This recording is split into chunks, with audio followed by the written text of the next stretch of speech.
विवेकानंद बहुत स्मार्ट थे, बहुत होशियार बच्चे थे, कॉलेज लाइफ में थे। उन्होंने उनके कॉलेज के टीचर से कहा था कि सर आप भगवान के बारे में बात कर रहे हैं, आपने भगवान देखा है क्या? तो उन्होंने कहा मैंने तो भगवान नहीं देखा है। तो फिर आप कैसे क्या मानते हैं भगवान है? देखो विवेक, मैं भगवान को देखा नहीं इसका मतलब भगवान नहीं, ऐसा नहीं है। मैंने भगवान देखा नहीं है इसका मतलब ये नहीं कि मैंने भगवान देखा नहीं तो भगवान नहीं है। मगर मैं ऐसे लोगों को जानता हूँ कि जिन्होंने भगवान देखा है, जिन्होंने एक्सपीरियंस किया है। तो उन्होंने कहा मुझे भी देखना है, मुझे भी जानना है। तो उनके जो कॉलेज के प्रोफेसर थे उन्होंने उनको रामानंद तीर्थ के पास भेजा। रामानंद तीर्थ को जो है उन्होंने उनको पूछा कि आप भगवान को आपने देखा है क्या? रामानंद तीर्थ ने कहा हाँ मैंने देखा है। बोले आपको पता है भगवान कैसा दिखता है? हाँ मुझे पता है भगवान कैसा दिखता है। तो बोले मुझे भी देखना है। बोले देख के क्या करोगे? देख के क्या जानोगे? तो उन्होंने जो जवाब दिया कि उसकी वजह से रामानंद तीर्थ जी ने उनके माथे के ऊपर 2 आईब्रोज के बीच में हाथ रखा इस तरह से, और एक 10-15 सेकंड उन्होंने हाथ रखा और उनको एक्सपीरियंस करवाया, और जो उनको दिखाया उस डायमेंशन में, तो उनको वो जो है ब्राइट लाइट जो मैंने कहा है, इट्स ओरिजिन ऑफ सोर्स, ये सारे जीव जंतुओं का ओरिजिन ऑफ सोर्स है, वो व्हाइट लाइट, वो ब्राइट व्हाइट लाइट उनको दिखी। और तब विवेकानंद जी ने मान लिया कि हाँ भगवान है, भगवान होते हैं।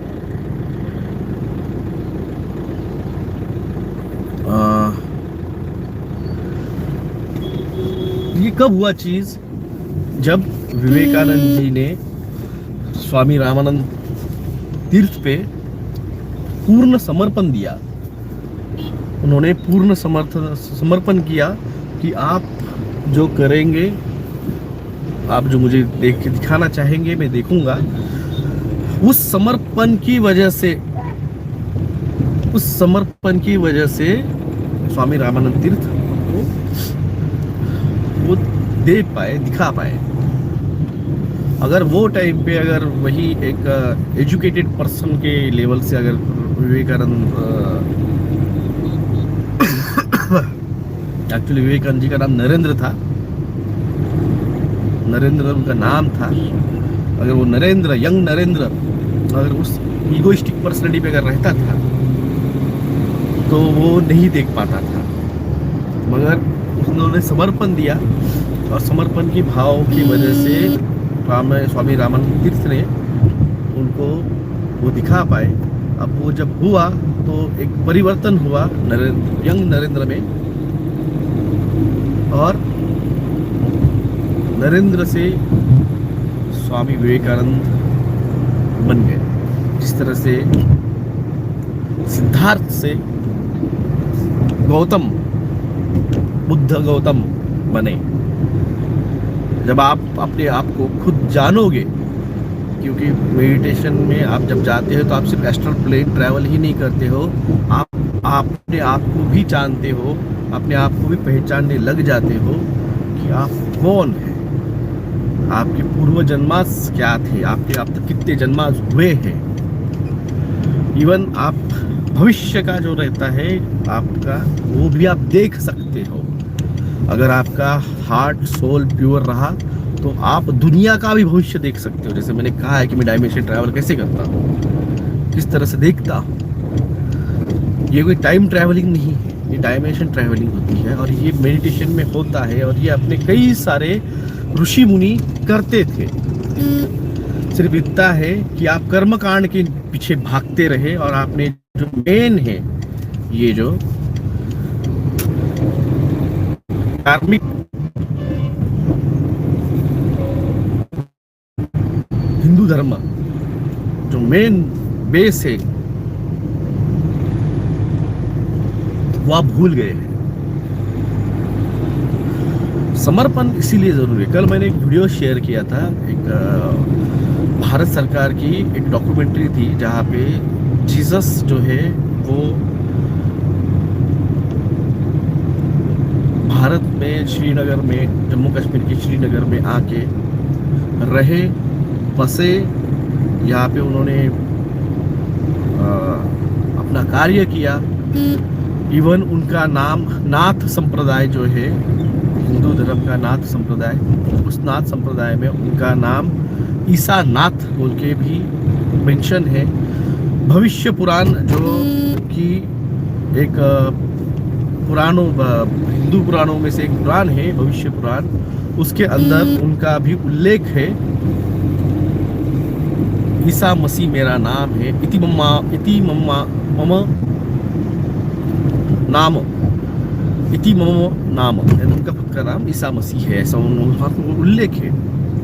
और वो जो टाइम पीरियड था वो ईस्वी सन पहली शताब्दी 78वां साल, यानी 0078 ईयर्स वो चल रहा था जब ये बातें हुई है।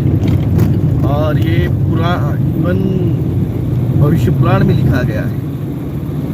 और उन्होंने ये सारी चीज़ें भारत में आके, ये मेडिटेशन और जो बाइबल में लिखा गया है कि भविष्य में क्या हो सकता है, ये सारी चीज़ें उन्होंने तब वो जो सीखी वो यहाँ पे आके सीखी, वैदिक पुराण जो था उसमें सीखी। ये आज आके बताने का रीज़न ये है क्योंकि आने वाला जो टाइम है वो बहुत बहुत बहुत खराब रहने वाला है। क्योंकि अगर आपको लग रहा होगा कि नहीं हम तो मेडिटेशन करते हैं और हमारे साथ वो नहीं होगा, भाई साहब जब एलसी लगा था तो पूरी दुनिया के साथ आप भी घरों में लॉक एलसी हुए थे, तालेबंदी हुई थी आपकी, आप भी घरों में बंद पड़े थे। जब बिना बनरी टीके के गैस पेट्रोल नहीं मिल रहा था, उसकी वजह से कई लोगों ने फेक ही क्यों ना हो मगर आपने मार्क ऑफ द बीस्ट तो अपने नाम पे लगवा के लिया ना। तो उसी तरह से पूरी दुनिया में जब ये तांडव होगा तो उसका असर आप पे भी गिरेगा। और आपको लग रहा होगा कि मेडिटेशन कर रहे होंगे और हम इसमें बहुत स्मूथली होगा, ऐसा कुछ नहीं है, ऐसा कुछ नहीं है, ये आपकी भ्रम है। You are in a delusion. और मैं इसीलिए सब मेरे को इसलिए मेरे पे ज़्यादा गुस्सा करते हैं, मेरे से हेट करते हैं, क्योंकि मैं सच बोलता हूँ। जो सच है वो सच बोलता हूँ मैं। उसका तरीका भी मैंने आपको बताया था, 2 साल से समझा रहा था मेडिटेशन कीजिए, सिर्फ लाइन बोलता था मेडिटेशन कीजिए। मगर मैंने तब भी वार्न किया था, मगर क्लियर नहीं कहा था, अब क्लियर बोल रहा हूँ। बिना गुरु बनाए आप मेडिटेशन करोगे, फंस जाओगे। और वो फंसना छोटा मोटा फंसना नहीं रहता है, ये आत्मिक लेवल का फंसना रहता है। क्योंकि होगा तो बहुत कम लोगों को, सच में बोलो तो ये बहुत कम लोगों को होगा, हार्डली मेरे ख्याल से 1% लोग होंगे कि जो ये कर पाएंगे, जो इस लेवल पे कर पाएंगे। मगर मेन इश्यू क्या है, वो जो 1% जो मेन है, जो प्योर सोल है, अगर वो फंस जाते हैं तो बाकी का तो कोई लेना दे रहा है। 99% तो वैसे भी उसमें से जो है सिर्फ 10% लोग बचने वाले हैं, उसमें से 9% अगर जाएंगे तो भी वो वहाँ तक नहीं जा पाएंगे। जो प्योर सोल है, अगर वो बेचारे अगर 1% फंस जाएंगे तो ये बहुत मुश्किल हो जाएगा। इसीलिए मेरा ये आज का वीडियो मैंने डाला है।